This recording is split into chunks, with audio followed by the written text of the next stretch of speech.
Assalamualaikum warahmatullahi wabarakatuh. Kali ini setelah kita mempelajari tentang bagaimana cara mengetahui struktur serta kaidah kebahasaan pada teks berita, pada kesempatan kali ini kita akan mulai mempelajari tentang bagaimana cara menyajikan teks berita secara tertulis maupun lisan. Silahkan dibuka buku Marbinya di halaman 18. Di situ ada penjelasannya secara detail. Nah, kita mulai satu persatu untuk mengetahui atau membahas apa yang akan kita bahas pada pertemuan kali ini. Cara menyajikan teks berita secara tertulis maupun lisan itu ada beberapa langkah, yaitu satu, menentukan inti informasi, kedua, menyusun kerangka berita, ketiga, mengembangkan kerangka, keempat, menentukan judul, dan yang terakhir adalah membaca berita tersebut. Untuk menentukan inti informasi adalah satu hal yang akan kita tulis atau apa yang akan kita sampaikan pada berita tersebut. Jadi yang harus kita ketahui ada beberapa syarat, yaitu pertama, faktual, yaitu informasi harus berdasarkan fakta, bukan gosip atau isu-isu yang belum jelas kebenarannya. Sudah saya tekankan dari awal bahwa teks berita adalah suatu teks yang memang menyediakan sebuah fakta atau kenyataan. Yang kedua, aktual, yaitu informasi bersifat baru dan hangat, bukan cerita lama yang sudah diketahui semua orang. Inti dari arti aktual ini sendiri yaitu suatu hal yang tidak basi, atau ini hal yang baru, bukan suatu hal yang lama kemudian diungkap lagi. Dan yang terakhir atau yang ketiga yaitu fungsional, yaitu bermanfaat bagi masyarakat secara umum. Bentuknya dapat memotivasi dan memberi pengetahuan tentang apa yang terjadi di sekitar. Jadi berita yang kita sampaikan itu harusnya memiliki sebuah syarat, yaitu fungsional, ada fungsinya, ada manfaatnya, atau setelah orang itu membaca berita tersebut akan ada timbul manfaat dan itu bisa berguna untuk orang di kehidupannya sehari-hari. Nah, setelah kita menentukan inti informasi, kita ke langkah berikutnya, yaitu menyusun kerangka berita.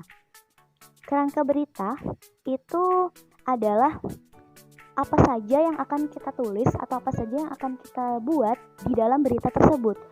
Jadi sesuai dengan unsur-unsur berita terdapat 5W1H atau yang kita kenal dengan kata adik simba. Jadi kerangka beritanya haruslah sesuai dengan apa, di mana, kapan, siapa, mengapa, dan bagaimana. Di dalam berita yang akan kita buat atau apa yang kita tulis tersebut terdapat 6 pokok itu atau 6 unsur tersebut.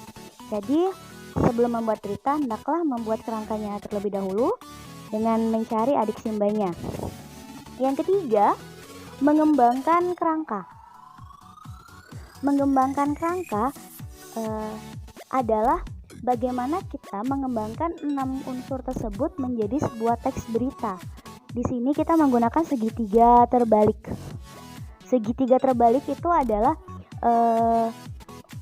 bagaimana struktur teks berita yang sudah kita jelaskan sebelumnya, yaitu yang paling atas yaitu judul, yang kedua itu adalah teras berita, di situ terdapat inti dari berita yang akan kita bahas, yang ketiga adalah tubuh berita, di situ tubuh berita itu adalah penjelasan dari inti-inti yang dibahas di teras berita, dan yang terakhir adalah ekor berita. Tidak penting sebenarnya, namun apabila seorang penulis berita ingin menyisipkan atau ingin menuliskan ekornya, boleh, dipersilahkan. Dan yang keempat adalah menentukan judul. Mengapa judul ditentukan atau mengapa judul dibuat bukannya di awal pada langkah-langkah pembuatan berita, malah di akhir? Karena dengan setelah kita mengetahui bagaimana isi berita yang sudah kita buat itu, barulah kita dapat menyimpulkan atau menarik kesimpulan judul apa yang paling tepat atau judul apa yang layak untuk kita berikan kepada teks berita yang kita buat ini. Nah, judul beritanya itu memiliki syarat atau memenuhi beberapa kriteria. Yang pertama, akurat, jelas, dan ringkas. Judul tidak terlalu panjang sampai berkalimat-kalimat, hendaknya satu kalimat saja, tetapi menggambarkan bagaimana isi berita yang sudah kita buat. Kedua, mencerminkan isi berita. Jadi judulnya sesuai dengan berita yang memang disediakan dan itu sesuai. tidak berbeda, atau bahasa sekarang tuh clickbait. Nah, dan yang ketiga, menarik pembaca. Judul dibuat oleh seorang penulis hendaknya membuat seseorang yang membacanya saja, membaca judulnya saya tertarik untuk melanjutkan membaca isinya. Nah, biasanya dibuat semenarik mungkin, dicari gongnya atau apa yang paling menarik di dalam berita tersebut, itulah yang dijadikan judul. Dan yang terakhir, bermakna tunggal, tidak ambigu atau membingungkan. Nah, kebiasaan sekarang ini demi menarik perhatian orang lain untuk membaca berita tersebut, berita dibuatlah judul yang seolah-olah sangatlah menarik, bahkan di luar konteks dari berita yang di dalamnya, tetapi itu membuat orang tertarik. Seperti menggunakan nama-nama artis, padahal di dalam itu bukanlah artis yang dimaksud, itu hanyalah nama yang sama. Itu salah ya. Nah, bermakna tunggal di sini tidak bermakna ambigu ya, tidak bermakna ganda, jadi tepat sasaran maknanya. Dan yang terakhir, membaca berita.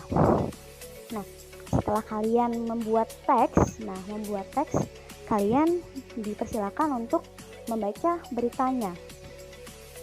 Membaca berita tersendiri tuh tidak sembarangan.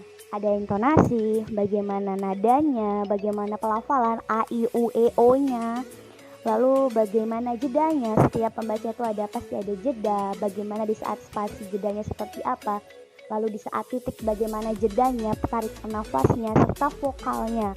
Jadi membaca berita tidak hanya suaranya kecil, bukan. Baca berita vokalnya harus jelas dan ada volume suaranya juga harus nyaring. Apalagi berita-berita yang diliput di luar ruangan atau outdoor, itu otomatis membuat seorang reporter itu harus mengeluarkan suara yang lebih nyaring. Jadi itulah langkah-langkah menulis dan menyajikan secara lisan berita yang nanti akan kalian lakukan. Terima kasih.